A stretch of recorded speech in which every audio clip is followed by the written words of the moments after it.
So you can see my slides. Yes, sir. Yes, sir, we can see the Yeah. slides. Okay then. Today I will be discussing on tuberculosis. Yes, sir. This is the first question. The 56-year-old patient with a history of massive hemoptysis with a chest X-ray is normal. Which of the following is not recommended in this patient? First option is pulmonary artery embolism. The second option given is bronchial artery embolization, surgical removal of procoagulant drugs, and this last option is procoagulant drugs, which should not be given in this case. Anybody can pick the answer. So, what are the how the hemoptysis happens in a patients with what is hemoptysis means? What is hemoptysis? So when the blood comes out with the sputum, sir. Yeah, it is coughing of blood. Picking up the blood, sir. Coughing of blood. Coughing of blood, Vomiting sir. means it is Hematemesis. emetus. Hematemesis. Hematemesis. It is hemoptysis is coughing out. Coughing. Okay. Here, so the in Coughing of a blood, yes, sir. lung has got dual circulation. Do you know that lung has got dual circulation? Yes, sir. One is Dual a circulation. pulmonary artery, other is from bronchial artery. So these two sources can be a source of hemoptysis. Okay. Yes, sir. Either the hemoptysis can arise because bleeding coming from the pulmonary artery, or it can come from the bronchial artery. The pathologies are many, but the circulation I'm talking about now. So what is this pulmonary artery? It comes from the right ventricle. Ventricle, sir. Heart, That sir. is right heart. Right, right Pulmonary ventricle, sir. artery comes from right heart. Somebody joining, I'll accept him. So pulmonary artery is coming from the right heart. So you all know that the right heart is having lower pressure. The right heart has got low pressure. So what do you expect when the bleeding is happening from the pulmonary artery? The amount of bleeding is low pressure bleeding. Okay. Yes, sir. But unlike a bronchial artery bleeding, which comes from what? Systemic circulation. That is from basically branches coming from the descending aorta. Okay, descending aorta will cause intercostal from descending aorta branches will give rise to bronchial circulation. When these bleed, there will be high pressure bleeding. Okay, so high pressure bleeding means more bleeding. Low pressure bleeding means less bleeding. That's what in some sort of sense it is. Okay, so the usually the bleeding is more common from this bronchial artery only. Sometimes Yes, even sir. pulmonary artery can bleed. I'll come to those pathologies. Okay, this is in brief. Now, so you have to embolize. What is embolization means? You put an glue or something inside the artery which is bleeding and choke it up, block it up. You block that artery. So the source of bleeding gets stopped by embolizing. Embolize means blocking the source artery. You stop bleeding by that. So either you can pulmonary artery embolization, bronchial artery embolization, you can try to stop hemoptysis. Otherwise, you can plan by after isolating from where, which lobe, which segment the bleeding is, with the help of what?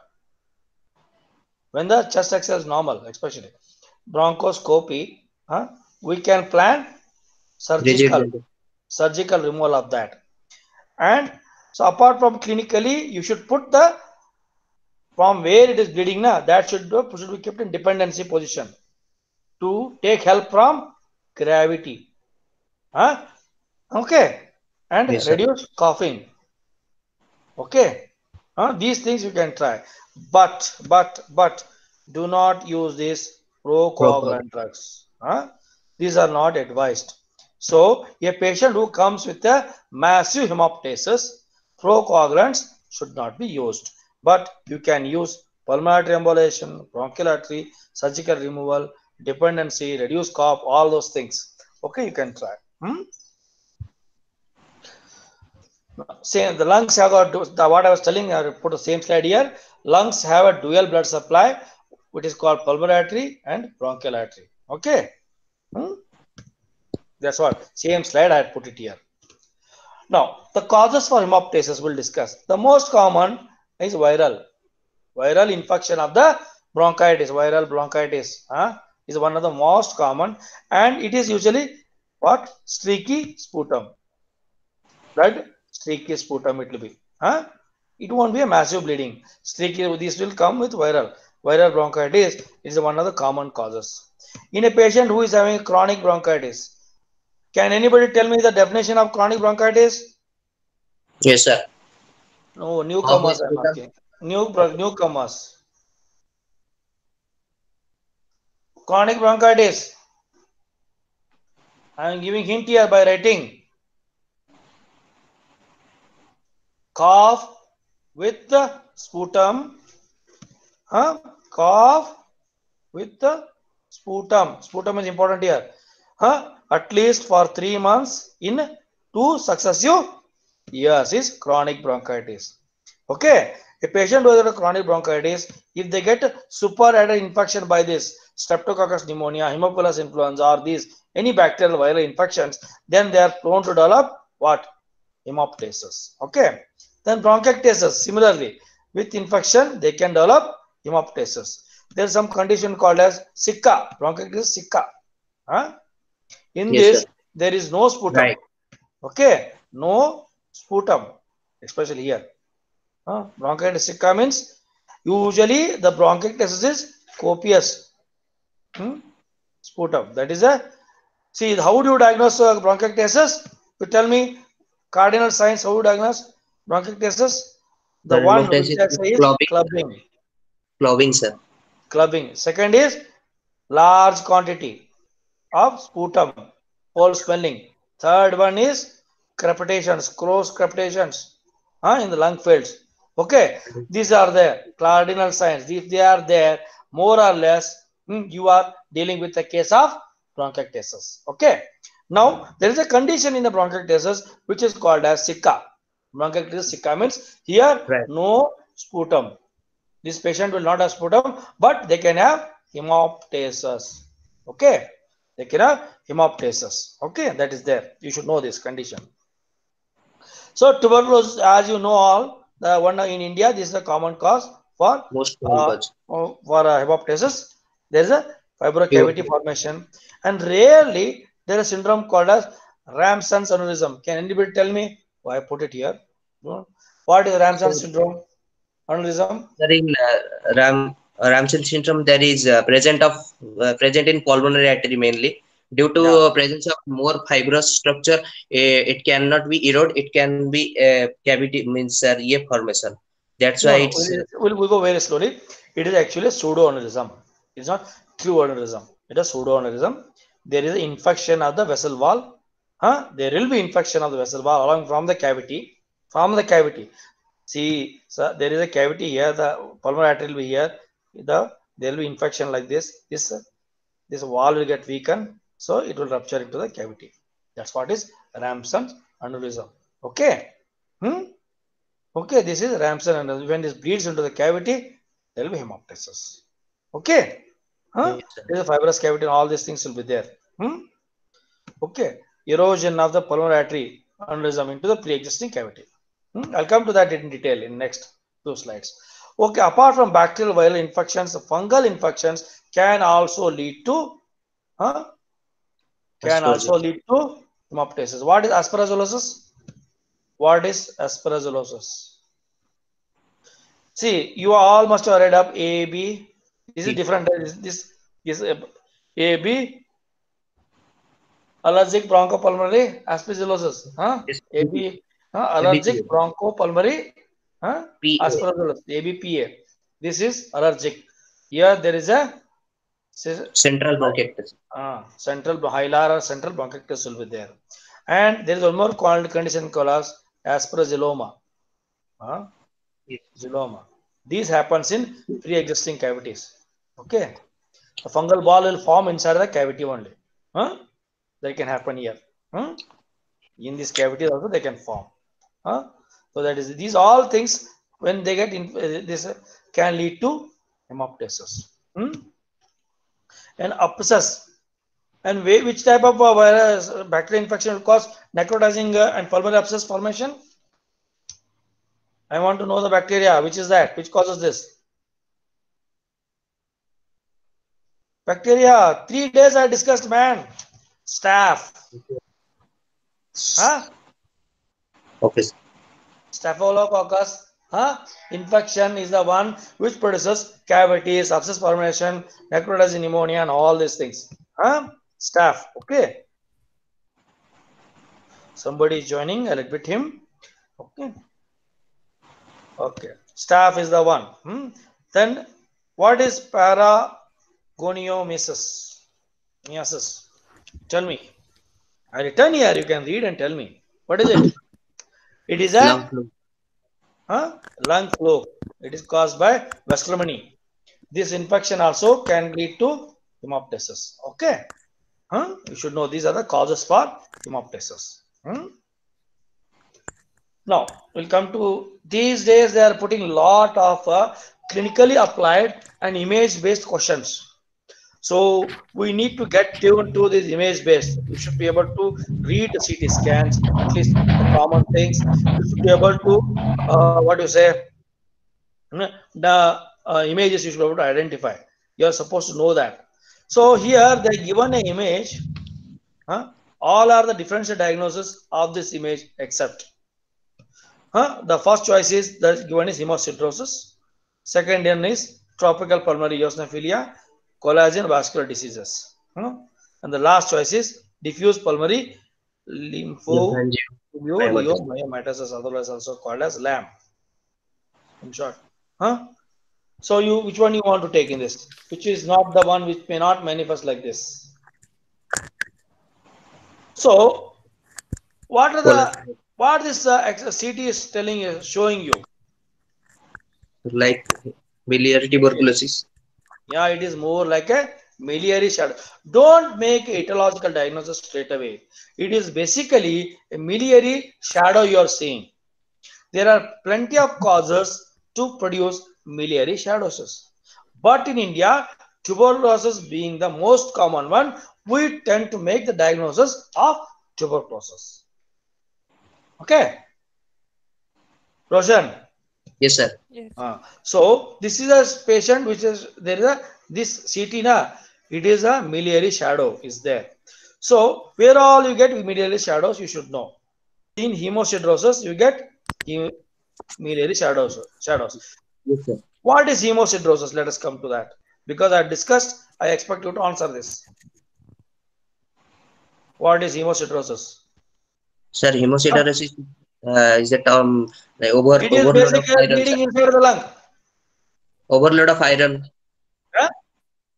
Because of the bleeding inside the lung, because there is a bleeding inside the lung, it produces hemosiderosis there. Okay. Yes, the causes of the bleeding inside the lung are plenty. It could be idiopathic, it could be Goodpasture syndrome, it could be secondary to other bacterial viral infections. Okay. This basically idiopathic hemosiderosis can produce like this.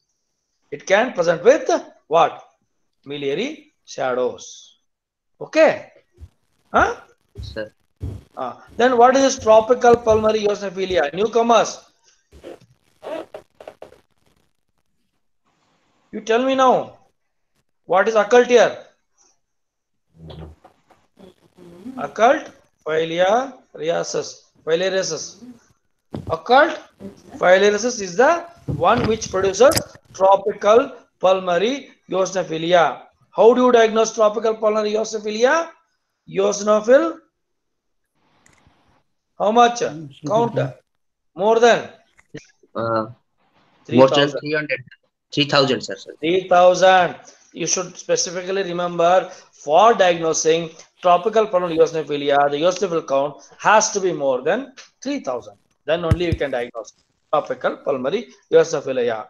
Here, the blood examination will not show filaria, because they'll wash and they get deposited to lymph.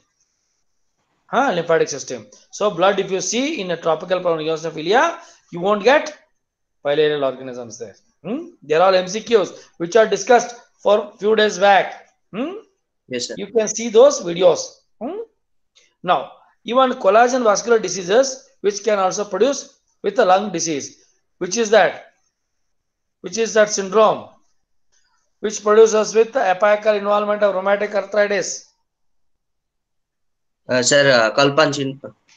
Kaplan, right? Not Kalpan. Yes, sir. Kaplan syndrome it is. Kaplan syndrome is the one which involves the apical. These are all stock questions. The newcomers, what I am discussing now, these are all stock questions which I have discussed in previous 3-4 classes. If you see those videos, you'll be able to get it. Don't get panic. What are all these new things we are hearing? Don't get like that. Because it is the first class for you, you may find it all new things. Okay. Kaplan syndrome means rheumatoid arthritis with which pneumoconiasis? It is initially was diagnosed with the core worker, but most commonly it is seen with the silicosis. Yes, sir. So these all things they produce ILD, which can present with ILD means interstitial lung disease. Those videos are there. You can see that. Okay, this is the one which is the last choice now. It produces with nematoceles and cysts and all formation.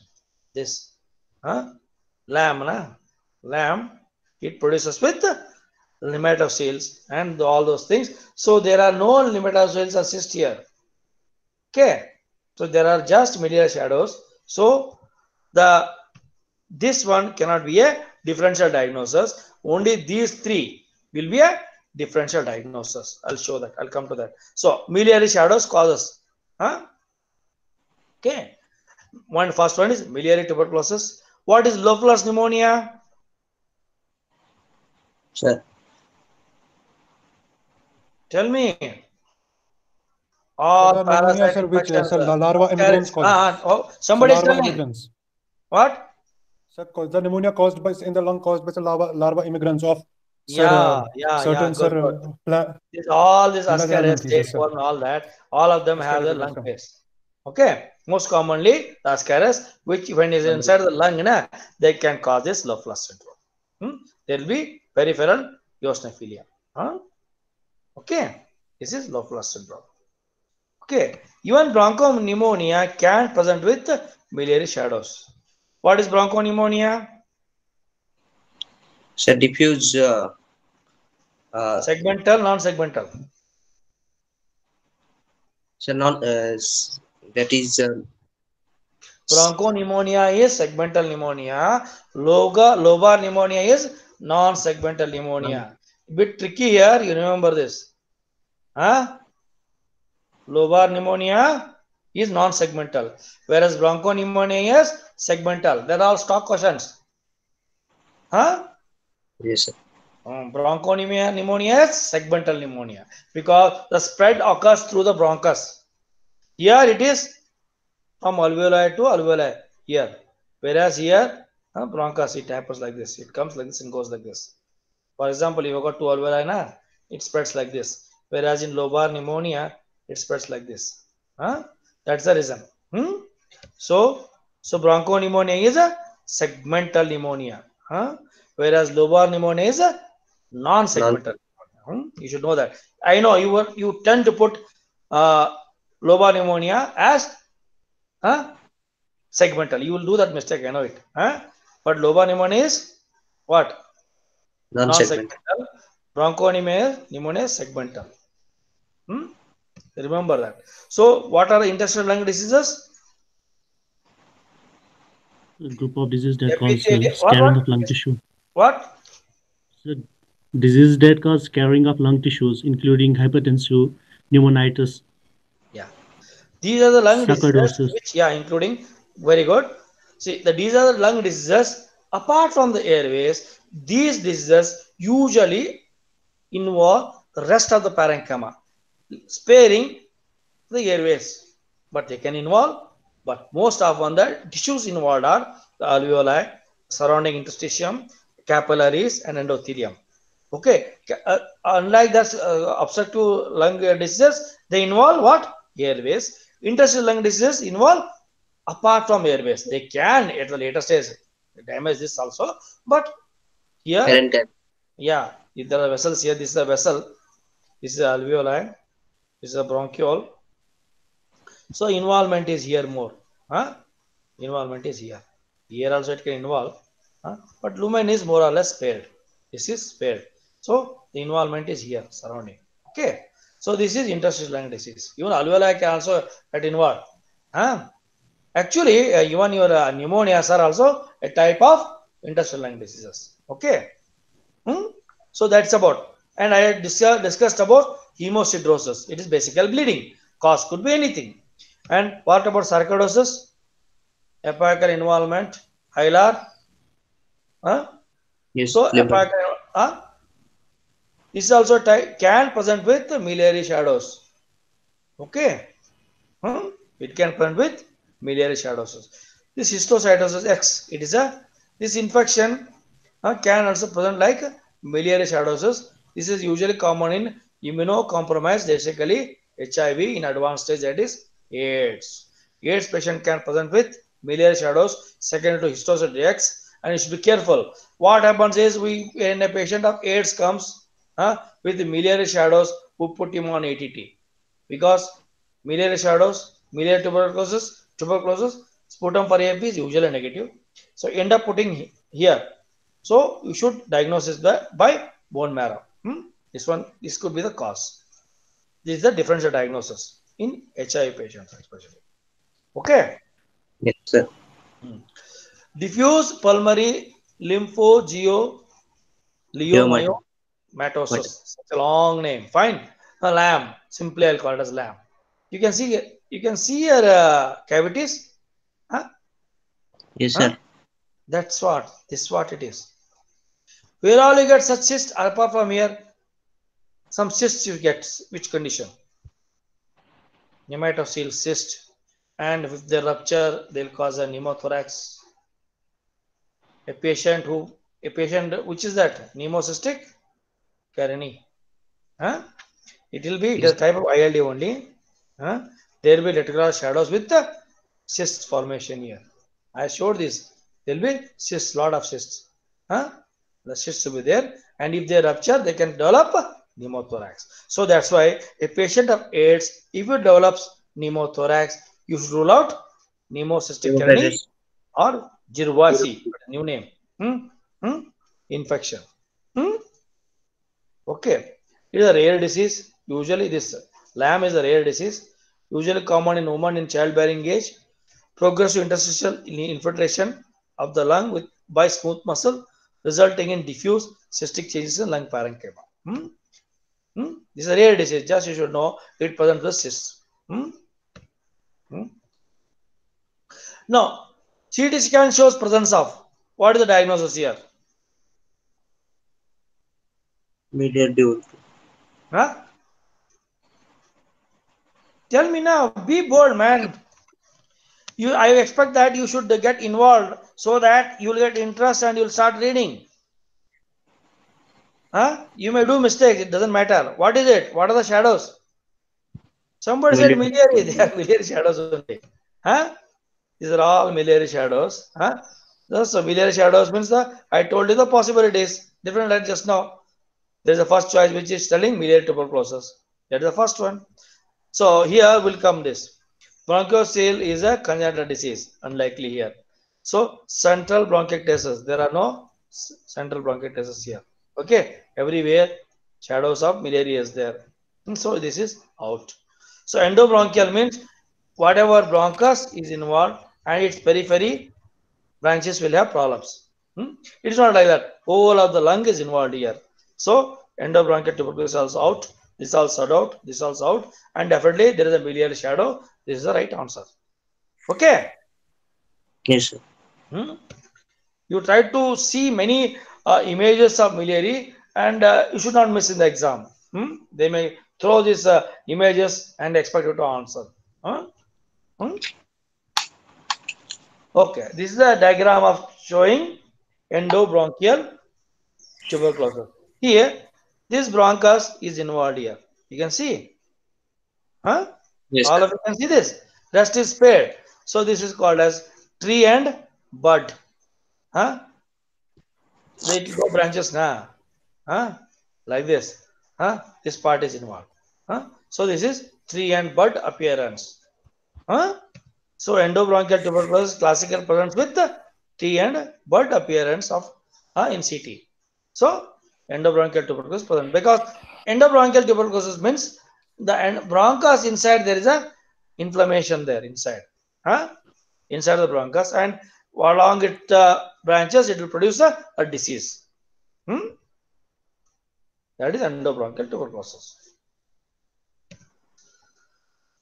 I just showed you this image.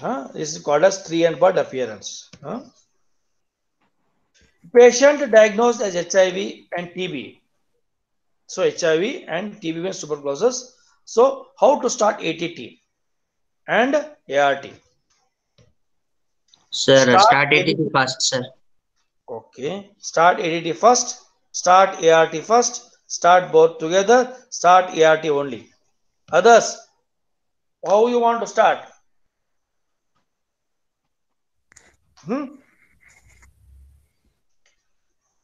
How you want to start? Others, I am asking.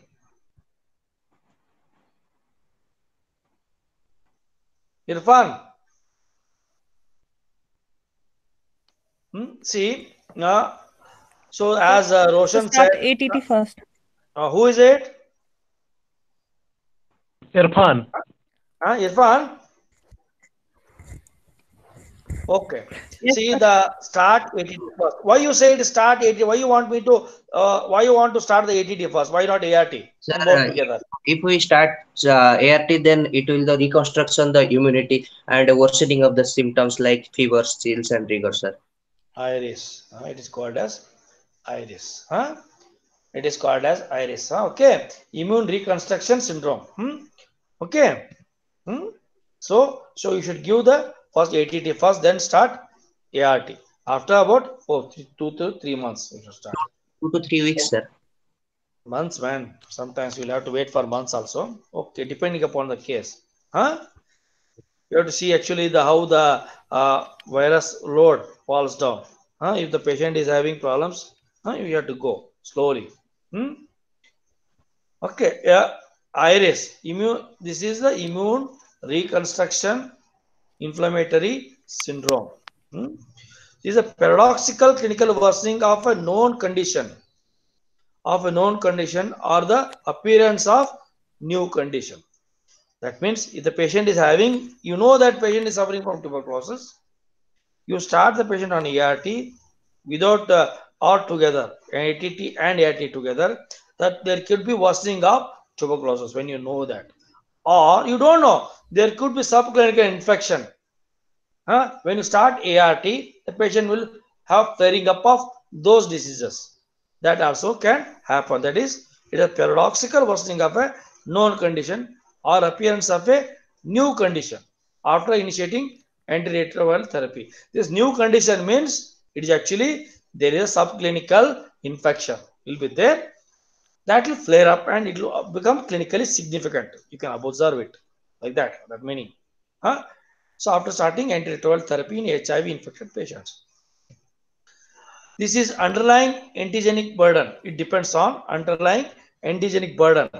That is, if the HIV load is high, if it is very high, degree of immune restoration. That is, after starting treatment of ART, if the viral load starts falling down very fast, this iris can get precipitated because the heart therapy, what we talk highly effective antiretroviral therapy now, because it's very highly effective. The viral load will fall down very drastically, and there is a iris risk. Especially if the viral load is more, CD4 count is very less. Such are the patients who are prone to develop iris. So host genetic susceptibility also should be there. We'll see. We'll go further. What are the risks for developing iris? Especially if the patient is a male sex, if the patient is young, and if the lower CD4 count is there. CD4 count to start with was very low. That is the patient. And HIV load was very high. So CD4, lower CD4 cell percentage, that is less than 14, something like that, even less than that. This ratio, CD4 to CD8 ratio, if it is very low, then also that means the CD8 count is high and CD4 count is less to reduce this ratio. Then also patient can develop iris, more rapid fall in RNA. These are the risk factors for developing iris. So in such a patient, treat the condition other than HIV. After treating it, you start ART. That's what they're telling you. Especially tuberculosis in India. So how TB iris presents? Occurs within 2 months of ART initiation. That is the fever. Patient will have fever now, which was not there before. Patient can start developing. There will be appearance of lymphadenopathy. There will be lymphadenopathy even if they were not there. Worsening of respiratory symptoms like cough, breathlessness, and all that they can worsen. New pulmonary infiltrate. What was chest X-ray if you take, there will be appearance of new infiltrates can be there. Mediastinal lymphadenopathy. Patient may get effusions. So apart from lung manifestations, patients may develop extrapulmonary tuberculosis in the form of disseminated tuberculosis in the form of renal failure, acute intracranial tuberculoma, meningitis, skin visceral abscesses, osteomyelitis, epidermolysis. These extrapulmonary tuberculosis can manifest with TB iris. It can happen. So that's why they ask you to start ATT, take a control, then start ART. True regarding presentation of primary TB is, what is primary tuberculosis? Hello?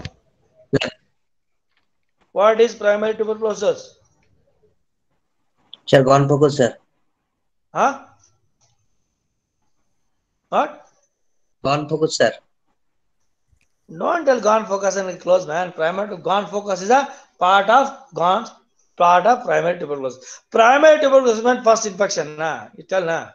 First infection of tuberculosis. It is first infection of tuberculosis is primary tuberculosis.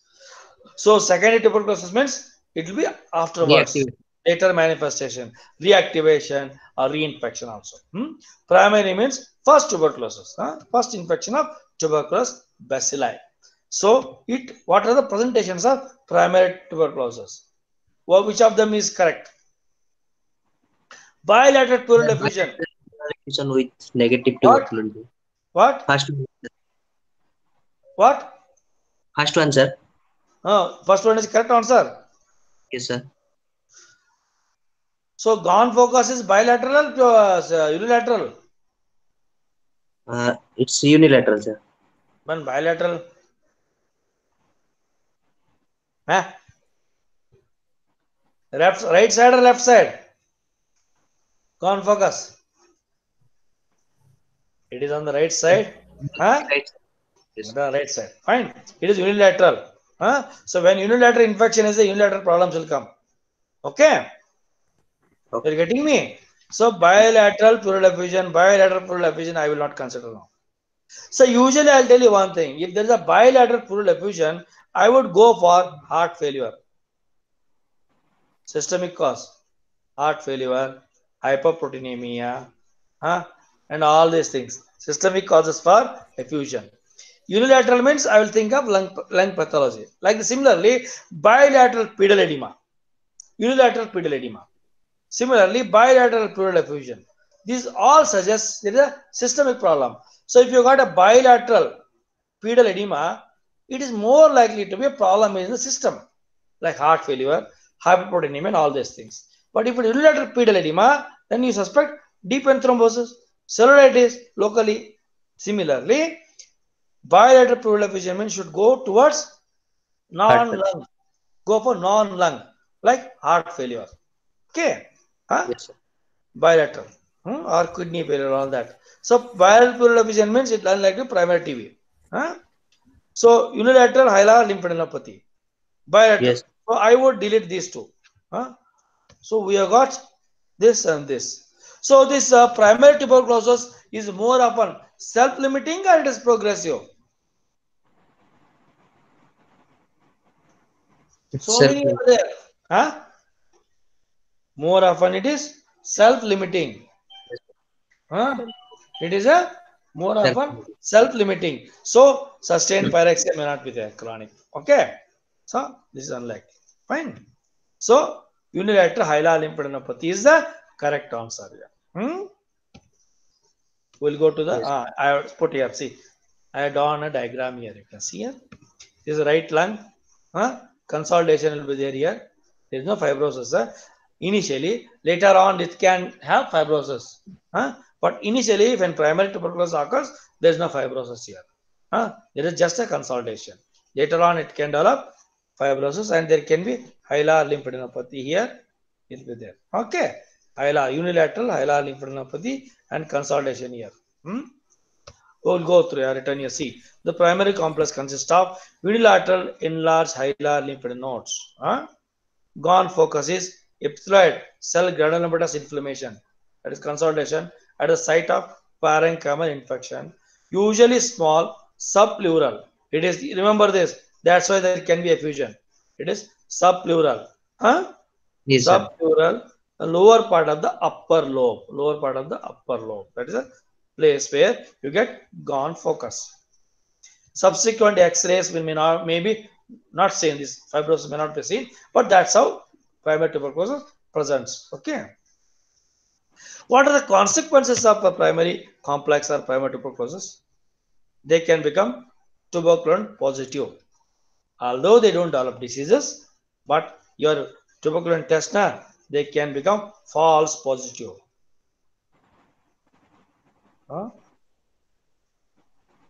I discussed about false positive, false negative 2-3 days back. Can anybody tell me what is false positive means? Patient who is wrongly labeled as false, wrongly labeled as positive, although he doesn't have disease, is false positive. Am I correct? Yes, sir. He is actually not having disease, but wrongly called as having disease. Is false positive. False negative means the patient has a disease, but wrongly called as not having disease. False negative. Okay. So primary tuberculosis, the consequences could be tuberculin positivity. He will not have disease. This will heal. This will heal. So after the healing, this will be there. Tuberculin test will become positive. Falsely. And partial immunity can be achieved. The patient may develop partial immunity to tuberculosis. However, the higher dose infection later can develop, patient may develop tuberculosis. It's not full immunity. Presence of dormant bacilli. Yeah, the patients will have dormant bacilli here. Later on, they can get reactivated. Okay, to produce disease. Okay. That's Yes, about. sir. Not only here, they go to the lymphatics, they go to brain, they go to many structures and produce a variety of named focuses along the body. Okay, Yes. there are many like that. National focus. Fancy names are given to each organ. Okay, there are many fancy names given to each organ having primary complex. Okay, that's about primary tuberculosis. Okay, now one more question is there. Primary complex in which of the following sites suggests congenital tuberculosis? Liver, sir. Congenital. I am talking about congenital tuberculosis. Where you suspect, when you suspect, where you expect the primary focus, primary complex has to be there. Lungs, liver, lymph node, skin. Sir, liver, sir. Anybody? Liver. Why you say it is liver?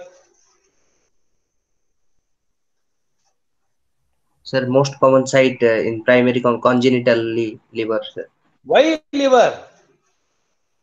Sir, because there is no pulmonary circulation is established.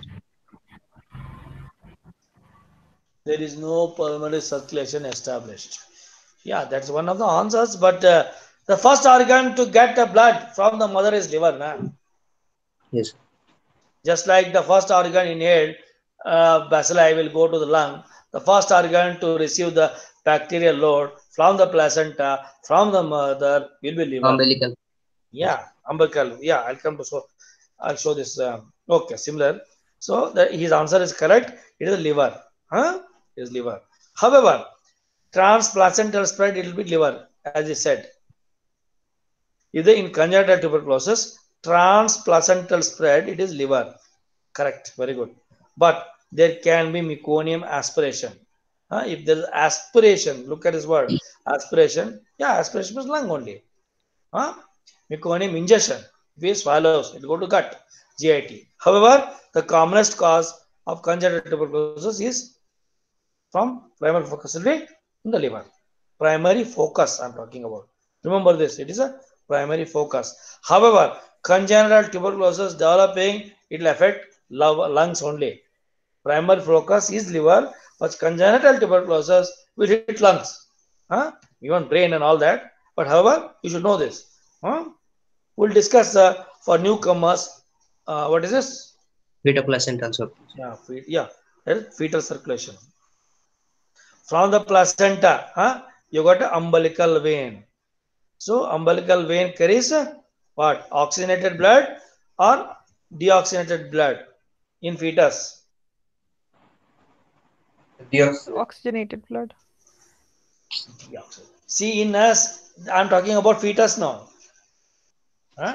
In So fetus, oxygenated blood. umbilical vein contains oxygenated blood. Normally, in adults, we have veins which have got a deoxygenated blood, arteries have got oxygenated blood, but this umbilical vein and umbilical arteries, they are different. Here, umbilical vein contains oxygenated blood. Umbilical arteries contain deoxygenated blood. Okay? Umbilical vein contains, you should know this, there can be MCQ. Which of these vessels contain oxygenated blood? They may ask you. Or not, like that. Which of these veins, like that, may not contain, like that, they can ask. So, umbilical vein contains oxygenated blood. Okay? Umbilical vein. Umbilical arteries contain deoxygenated blood. So from the umbilical vein, the blood goes to where? Inferior vena cava. That is through the liver here. It's the liver. So here only the problem happens. If the placenta is infected with tubercular bacilli, they'll get deposited here. So the primary complex is here in the liver because of that. So from there it goes to the right atrium. To the foramina ovale, it go to the left atrium. From there it comes to the left ventricle and put into the systemic circulation. Okay. The brain, the superior vena cava, which drains what? The right atrium. Its blood predominantly goes into the right ventricle. From there, it goes to the pulmonary artery and it goes to where? Descending from pulmonary artery. Here, there is a ductus. Okay. You can see ductus. Here, you can see ductus. Ductus arteriosus is there, na? From pulmonary artery, it goes to the descending aorta, predominantly, and comes down here and goes out. So, the ductus arteriosus happens like this. Here. This is the ductus. And if this doesn't get closed after birth, we call it as patent ductus arteriosus. After birth, within 72 hours, this get closed. Even this foramina ovale also get closed. Foramina ovale is the communication between the right atrium and the left atrium. Okay. These are all stock questions they can ask you. You should know them. Okay. All of the following statements about miliary tuberculosis are true except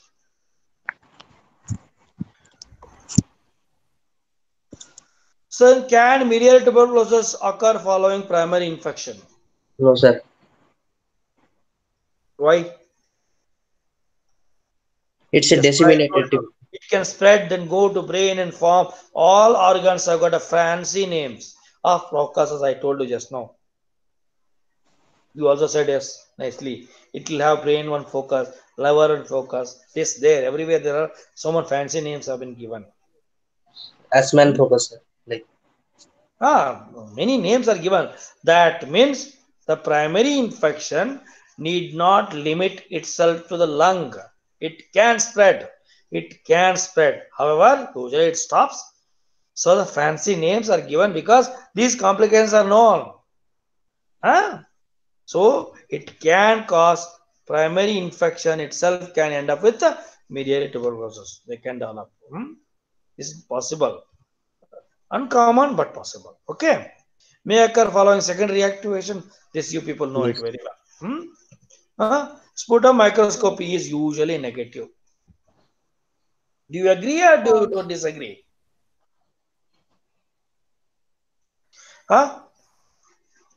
Sputum, as it is correct that the sputum examination in miliary tuberculosis will be negative. You should remember this, huh? This is a diagnostic challenge. That's why this miliary tuberculosis is a diagnostic challenge because of this sputum only. Sputum is negative and you got a CT finding showing miliary shadows. You are really dying dilemma. What is this histiocytosis, XR, tuberculosis, or many conditions? You will be having struggling with it. Sputum will be negative. Okay, it can be there. This is the one of the diagnostic challenge for miliary tuberculosis. You should remember this. Montax test is always positive. What about this? It's not always. Yeah, you in 20 to 30% of the patient it can be negative. That is because of energy. Okay, energy. The Montax test will be in 30% of the patients of miliary tuberculosis. It can be negative. You should remember this. So neither Montax test may help you, nor sputum may help you. Your clinical judgment is the one which is going to help you in treating patients of miliary tuberculosis. That's why careful history, contact history, everything you should know. Then you can make a diagnosis of miliary tuberculosis. Okay, liver, kidney, spleen, all can be involved. So this in this case, as it is accept, this is the answer. Montax test can be negative in 30% of the cases. It can be negative. Okay. So as I told, just now I discussed this, 20 to 30%. Montax test is negative. Occurs following both primary and secondary. AFP is usually negative. These things are involved. Okay. Yes, sir. Something about Montax test. Something about Montax test. So how do you perform Montax test? Can anybody tell me The how to perform? purified protein derivatives Huh? in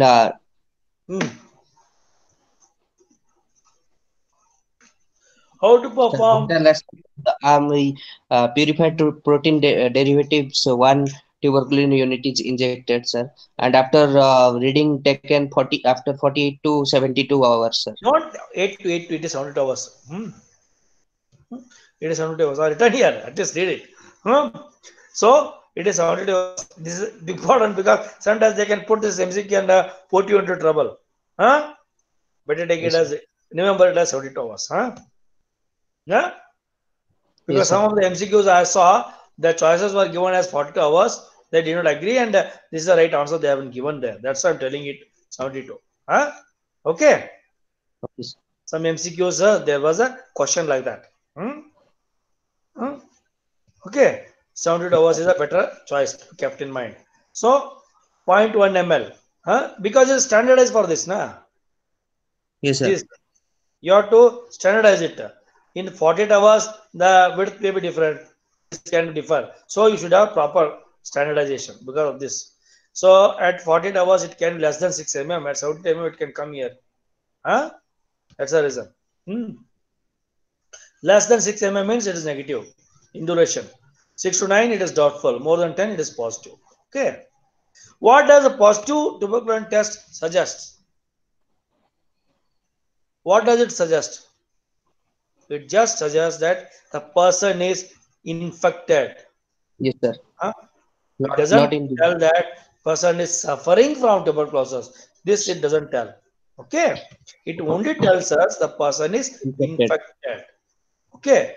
A patient who has got more than 10 mm positivity, more than 10 mm positivity, Here it says that the person is infected, not necessarily suffering from tuberculosis. Okay. So if Yes. in case if you get a very highly positive result like this, more than 25, this patient is more likely to develop tuberculosis. But more than 10 suggests what? Person is infected. That's all.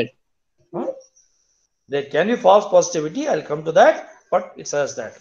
Now, false negative. I'm asking here. Question is, look at this question. It is a false negative tuberculin test is seen in all except. Where you get false negative tuberculin test. False negative means what is it? The patient is actually having disease, Yes, sir. but this test is this test is missing it. Recently infected. It is not effective testing. Okay, basically like that. Okay, which are those conditions? So you expect this that tuberculin testing is basically immune mediated. Okay, Yes, sir. Type if 4. there is an immunosuppression, so although patient is having infection, the tuberculin test will be reported as negative. So a patient who is having immunodeficiency is more likely to show false negativity. Okay, after 4 to 6 weeks of measles. So whenever there is a measles infection, there is a immunosuppression. Okay, Yes, there is sir. a immunosuppression. So patient who is after the tuberculin test, if you do in a patient who suffers from measles attack, it can be falsely negative, telling you that this person is not infected. I'm not talking about disease now. Not infected with tuberculosis. That's why it may give you. Okay. In any immunodeficiency, HIV, AIDS, and all that. Mediated tuberculosis, we just now saw it. So all these three will be false negative. And what about this atypical mycobacterial infection? What does it cause? False negative or false positive? False positive, sir. Yeah. This is not the actual bacilli which is infective. It is another bacilli which has got an antigenic similarity. It can produce false positive results. Okay. Okay. So Yes, sir. this Yes. is the answer. So these all three will produce false negative.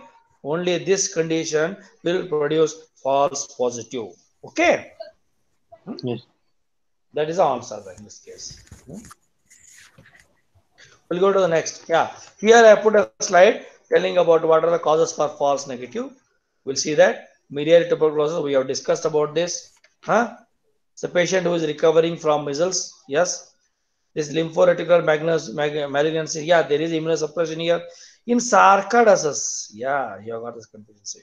Sarcoidosis will produce false negative. False negative. Okay. A patient who is a sarcoid, if a suspecting sarcoid, do a test of tuberculin. If it is reported as negative, then it's because sarcoidosis chest X-ray and all presentation will be like tuberculosis.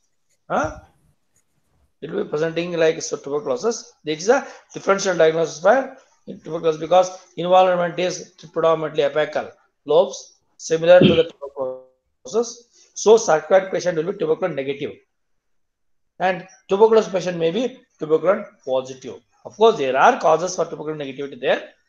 So, a sort of a tuberculin test is used to.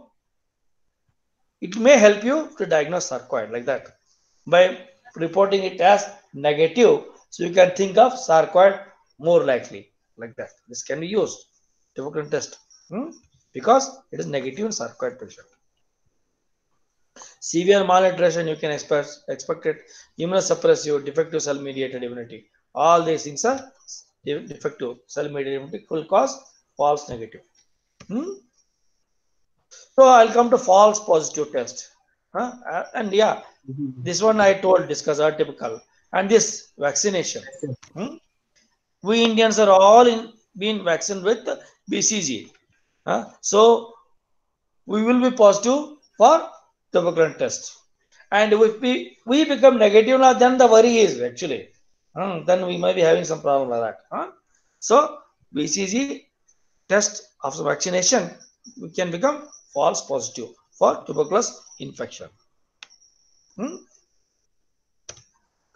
All of the following, and one more thing, apart from BCG vaccination, in tuberculosis is so rampant in India, more often we would have got infected with the Mycobacterium tuberculosis in our childhood, and because of that also we can develop Montax positive. Okay, but we will not suffer from disease because of our immunity. Okay, but whenever our immunity falls down, the tuberculosis can take a upper hand and cause a disease in us. That can happen in India. That's what you should know. Are you there? Yes, sir. Yeah. All of the following are true about boosting. Yeah, boosting of tuberculosis skin test.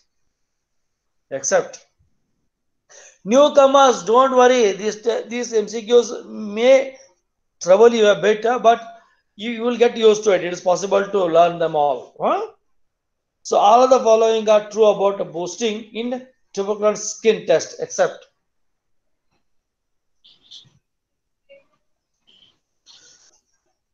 so boosting means patients it will give an exaggerated response. Yeah, when there is a exaggerated response, they're asking us.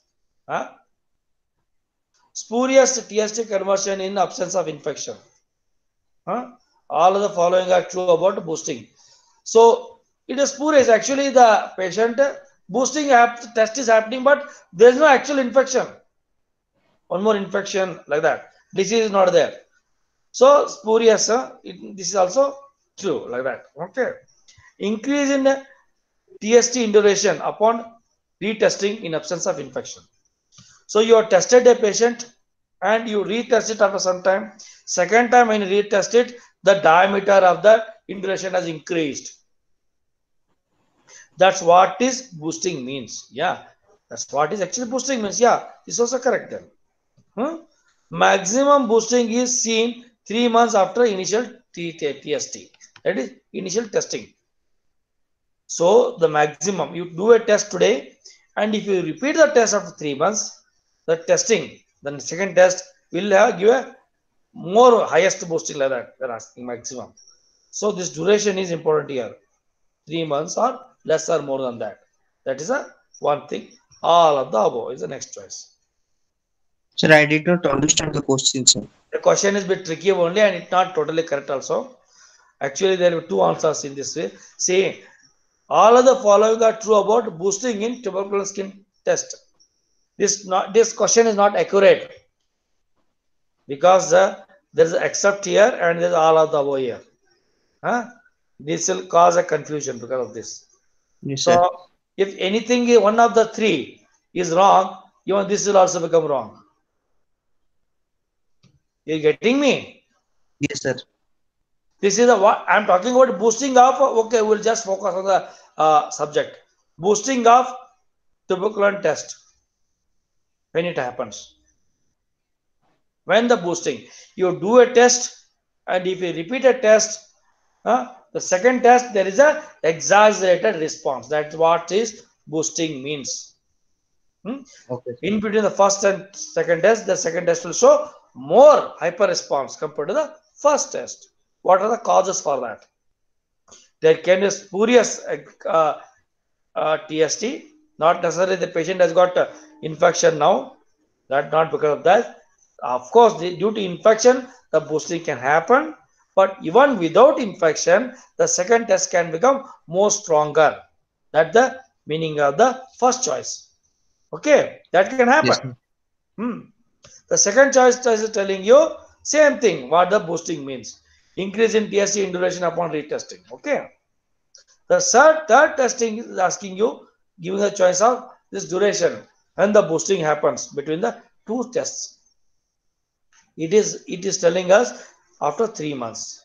It is not after 3 months actually. If it is between 1 to 5 weeks, in between 1 to 5 weeks, if you do a test today, for example, you do a test on first of a month, first of a month, on 7th of that month to In a month, if you say there are 4 weeks, and after 5 weeks, that will be 7th of one more month. We'll put it like that. Okay. Next month, 7 is 5 weeks. So between this range, if you retest here in this range, there will be boosting. Actually, this 3 months comes later, very late. So boosting will not happen here. So between the first test and in this interval, if you do in the test, there will be boosting of the test. Okay, this is the choice. So this is the correct incorrect answer. Because this is incorrect, even this is also incorrect. Okay. Okay. Okay, sir. This is not the way of asking. It is not a good question. But I have put it because you should know, learn about boosting of the tuberculin test.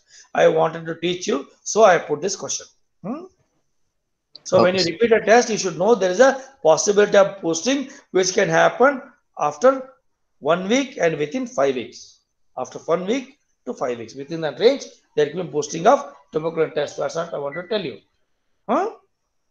Okay, sir. So boosting of tuberculin sensitivity is increase in duration of size. On researching spurious or real, it could be the maximum between first and fifth week. It is between first and fifth week. Okay. Recall. This is due to recall of waned cell-based immunity. So investigation in a clinically suspected case of tuberculosis. I expect you to answer this question. Newcomers.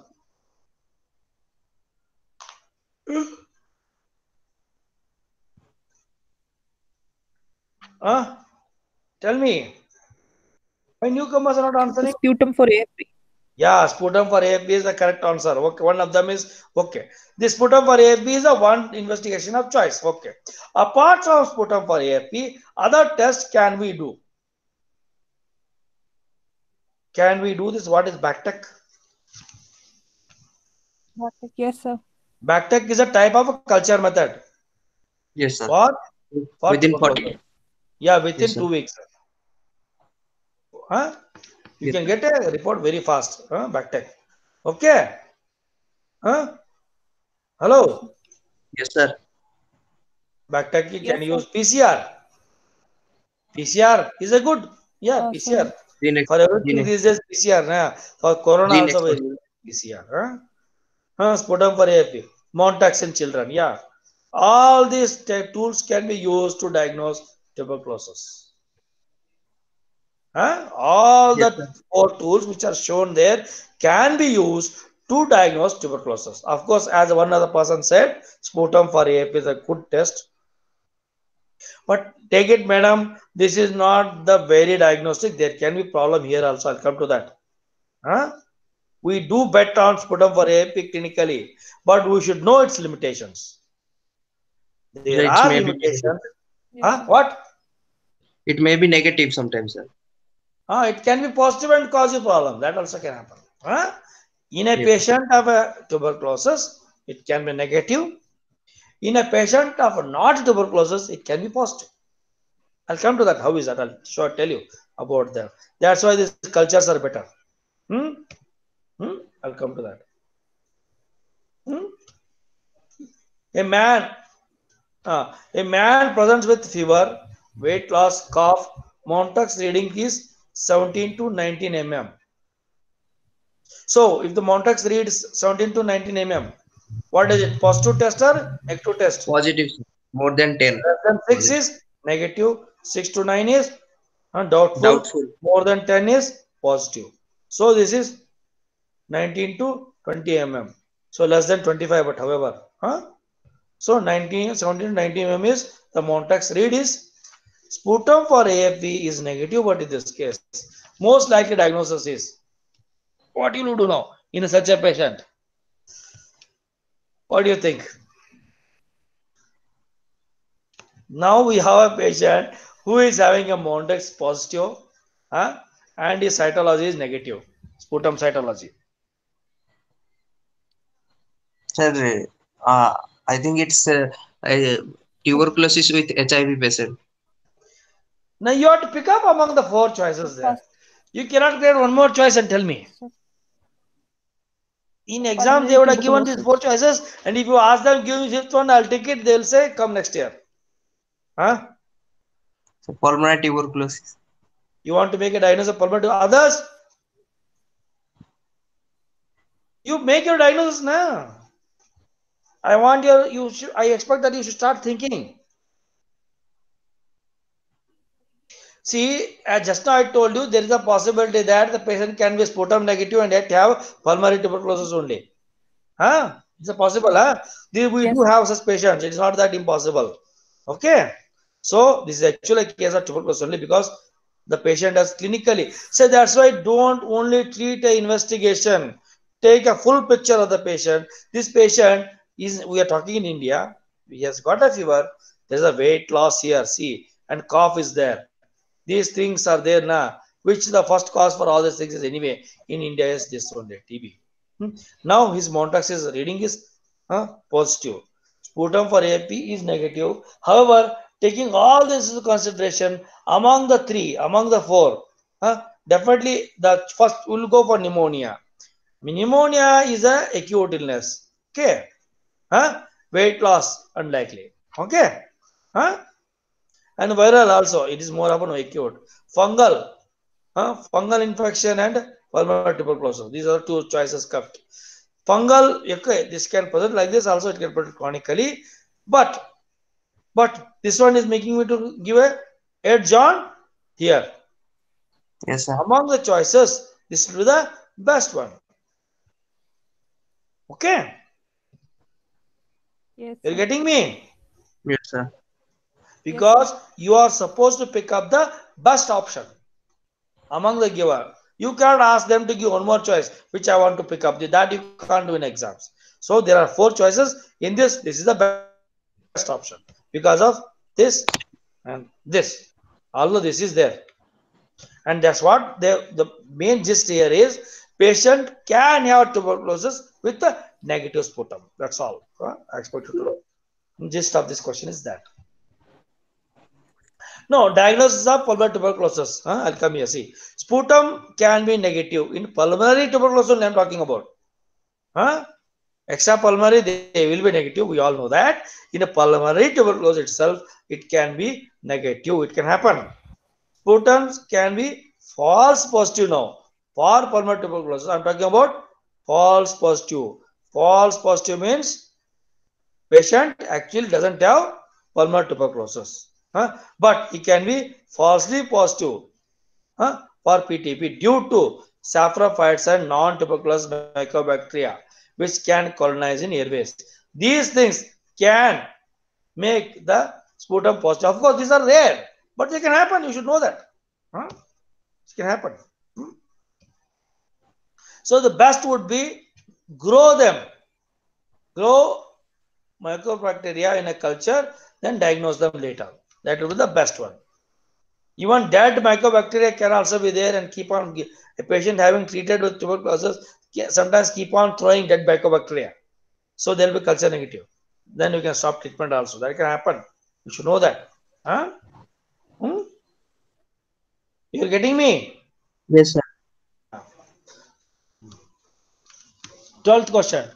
A 25-year-old man presented with fever and cough, expectoration, breathlessness for 2 months. So a 25-year-old man presented with a fever and cough, expectoration is there anyway, and breathless for 2 months duration. So contrast enhanced computer tomography of the chest showed bilateral upper lobe fibrotic lesion in the mediastinum. Bilateral upper lobe fibrotic lesion in the mediastinum. The choices are among these two now. With the enlarged necrotic. Here the choice is it is an enlarged necrotic nodes with the peripheral rim enhancement. Which one of the following is the probable diagnosis? So where you get even silicosis can also come with enlarged. That of course there will be that doesn't produce like this. Okay, where you get necrosis? What? So sarcoidosis. But I am asking necrosis. What sort of necrosis you get in sarcoidosis? Sarcoidosis, no necrosis, sir. Yeah, very good. Yeah, that's the problem here. That's the whole. That's why I was putting round there. Huh? See here, the whole problem is here. This word is the one which will filter these two. Okay. Enlarged necrotic. You should read carefully. Sarcoidosis, there is no necrosis.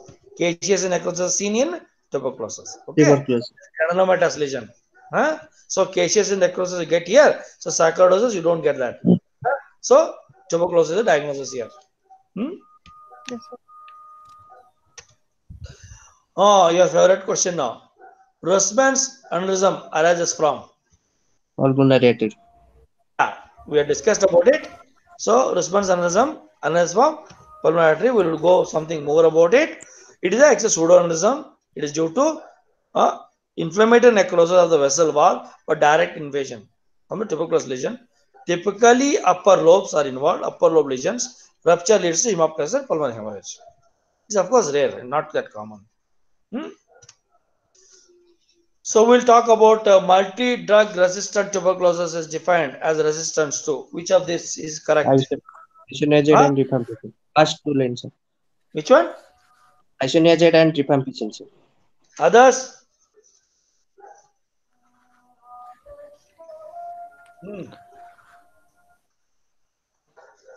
Others? When you call it as MDR, MDR means multi-drug resistant tuberculosis. When you call it as I said, it is. You should put it as both also here. Huh? It should be both. Of course, that word both is not a choice given. So actually, it is both INH and rifampicin, not only one. Both of them should be resistant. Then it should call as MDR. At least, at least both INH and rifampicin, the tuberculosis bacillus should be resistant. Then it is MDR. Okay, Yes, that is the correct answer with both your own choice. So, WHO classification for TB drug resistance. Monoresistance. Monoresistant resistant to one first line anti-TB drug. Any one drug. Poly means what? Resistance to more than one first line TB drug other than both. Look at this word, both INH and rifampicin. Excluding these, ethambutol, pyrazinamide, streptomycin, these drugs resistance to more than one. Apart from this, if these are involved, then it becomes MDR. If these things, apart from these, INH and rifampicin both, if you got resistance to more than one, it is called as polydrug resistance. Okay. Yes, sir. Know this. Okay. When you there could be questions here. They'll give drug resistance these two. What are the type of resistance they may ask you? That's why you should know that. Mono means any drug. Poly means apart other than INH and rifampicin, more than one drug. That is poly. Multi-drug means resistance to at least both INH and rifampicin. MDR. This is the most commonly used term. Then extensive. There is something called extensive. Extensive drug resistance means it includes MDR, along with that fluoroquinolones and at least one second line injectable drug. That is capreomycin, kanamycin, and amikacin. That means INH, rifampicin, fluoroquinolone, and amikacin, or kanamycin, or capreomycin. One of them. That is called as XDR. XDR means extensive drug resistance. Then rifampicin resistance means resistance to rifampicin detected by either genotype or phenotype with or without resistance to anti-TB drugs. It includes any resistance to mono-resistance, poly-resistance, MDR and XDR. That means, so you detected rifampicin with either genotyping or phenotypically by giving drug. In fact, it includes these terms actually. That's what it's telling. Rifampicin resistance is also called as RR. So, and extensive drug resistance tuberculosis means XDR TB is defined as what now? Pick up the choice. I Fourth one. told you, I expect you to answer this. Fourth one, sir. Yeah. INH is there, rifampicin, fluoroquinolone, capreomycin. This second line, injectable, ATT. Yeah, that is capreomycin, kanamycin, and amikacin are the drugs here. So this is the correct answer. So Mycobacterium tuberculosis having resistance to rifampicin, rifampicin, INH, pyrazinamide is best described as what now? Polyresistant. Polyresistance. Others? What is the definition of polyresistance?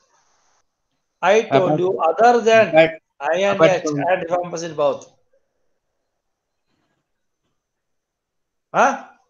Yes, sir. Polyresistance is here. You see, resistance to more than one drug other than these two. So here, what is there?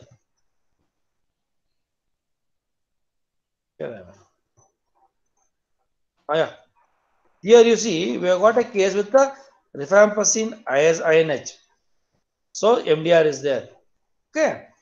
Am I correct? And Yes. there is one more drug. And MDR means it is at least. 2 first line drug. Yeah. So at least 2 first line drug are there. Don't at least not 2 first line. INH and rifampicin is MDR. Yes, sir. Yes. Okay. There are no second line drugs involved here. So the drug resistance is INH, rifampicin, pyrazinamide. So this is MDR only. You got the answer? Yes, sir. Because INH rifampicin is having resistance and pyrazinamide is there, so it is MDR. In case INH rifampicin was not having resistance, pyrazinamide and ethambutol resistance was seen, then as you said, you would have picked up this answer. And total drug, these drugs, I don't know, extremely aggressive. Forget about this. Extensive could be a good choice. They are given extremely to confuse you people. So extensive drug resistance means what? What? MDR plus fluoro plus injectable second line. Purpose of this new term, total drug resistance. These two terms do not exist. So this is the answer. Young man with the tuberculosis presents with a massive recurrent hemoptysis. For angiographic treatment, which vasculars should be evaluated? First, I mean. So bronchial artery. Yeah. Bronchial artery is the commonest cause for hemoptysis. That's one should be evaluated. Okay. So what is massive hemoptysis means? There is no agreed volume. So Harrison gives it this. At least in 24 hours, 400 ml if he coughs out blood. And per episode, 100 to 100 ml. These are the choices. These are the options. So 400 ml within 24 hours, 100 to 250 ml per episode is called as massive hemoptysis. Okay. They can ask this question. But however, only Harrison, I could get this. But he himself puts it like this. I just copy paste here. While there is no agreed upon volume, this is some sort of a resolution. We'll discuss something about RNTCP 2018. I'm talking about 2018. Yes, sir. This is the latest one. Anyway, madam may cover it in her communicable disease. I'll just go through briefly. In 2018, it has made simple category 1. What is category 1 and category 2? Category means one means Sir, patient has never been exposed to ATT, anti-tuberculosis treatment. Category 2 means he has been exposed to anti-tuberculosis treatment. That's all. failure. No, let us not failure and all that. Category, okay. Recurrence could be there, relapse could be there, many things are there. Okay. Category 2 means this patient has been exposed to ATT, whatever is the reason. Category 1 means never exposed. Okay. So either of the cases, the modern, that is RNTCP 2018 says 3 HRZD, 3 months for INH, rifampicin, pyrazinamide, and ethambutol. And 4 INH, that means 3 months off. That's what it means. 3 months off. 3 HRZ means, what is it? 3 months. HRZD, 4 drugs. 3 months of INH, rifampicin, pyrazinamide, ethambutol. That's what this tells us. After that, you'll have to give 4 months of INH, rifampicin, and ethambutol. This is both for category 1 and category 2 in a patient who is drug sensitive. If there is a drug resistance, that is MDR and XDR. MDR means both INH and rifampicin, second line drugs, not a issue. Such a patient is MDR. In such a patient, the drugs will be prescription is depends upon the sensitivity. I can't put it here. Okay. So 6 months you should give 6 drugs followed by 4 drugs into 18 months. If it is extensive, 7 months, 7 drugs for 6 months, 4 drugs for 18 months. Okay. This is the RNTCP 2018. Okay. Yes, sir. So that's about I think so today's. If you got any doubts, you can ask.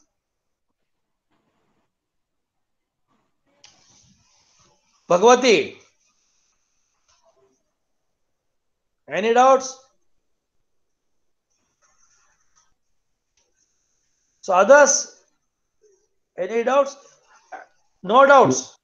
No, sir. Tomorrow there will be orthopedic class. Dr. Hosangadi will be taking, and